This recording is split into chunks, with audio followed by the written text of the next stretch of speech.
सलीम जागा तो उसने महसूस किया कि घर के हालात यकदम बदल गए हैं। छोटे छोटे काम जो पहले मुश्किल थे अब आसान हो गए थे।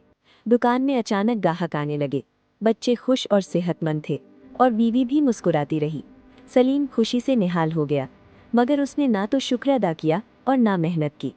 वक्त गुजरता गया और आहिस्ता आहिस्ता हालात फिर बदलने लगे। ग्राहक कम होने लगे, दुकान उजड़ने लगी, घर में फिर तंगी ला गई और वो सब कुछ जो बगैर शुक्र और मेहनत के मिला था एक एक करके छिनने लगा। अब सलीम परेशान रहने लगा। रातों को जागता, दिल बेचैन रहता और वही सवाल उसके दिल में गूंजता, ये सब दोबारा क्यों हो रहा है। कुछ अरसे बाद उसने सुना कि एक दरवेश जो कभी खाली हाथ घूमा करता था अब निहायत अमीर हो चुका है। उसके पास ज़मीनें, बागात और एक शानदार महल था।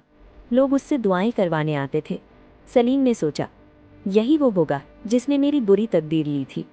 वो कई दिनों के सफ़र के बाद दरवेश के पास पहुंचा और कहा, तुमने मेरी बुरी तकदीर ली थी मगर तुम तो अमीर हो गए। बुरी तकदीर ली थी मगर तुम तो अमीर हो गए और मैं फिर खाली हाथ रह गया। ये अच्छी तकदीर वापस ले लो, मुझे इसकी ज़रूरत नहीं। दरवेश ने मुस्कुराकर जवाब दिया।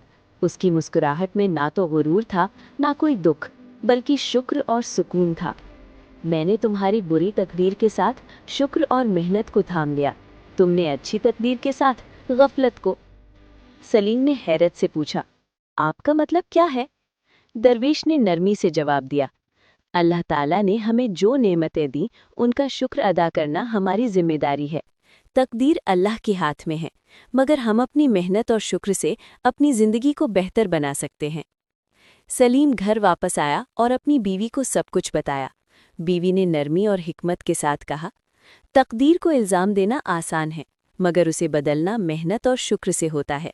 अल्लाह ने जो दिया उस पर शुक्र ना किया जाए तो वो छिन जाता है। उस दिन सलीम की आंखें खुल गईं।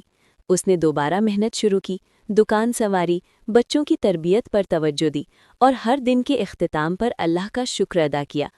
हालात फ़ौरन नहीं बदले, मगर दिल को सुकून मिलने लगा। वक्त के साथ सलीम ने सीख लिया कि तकदीर खरीदी या बेची नहीं जा सकती। नेमतें नाशुक्री से नहीं, शुक्र और मेहनत से कायम रहती हैं। और यूं बगदाद के उस कदीम मोहल्ले में सलीम की कहानी एक मिसाल बन गई।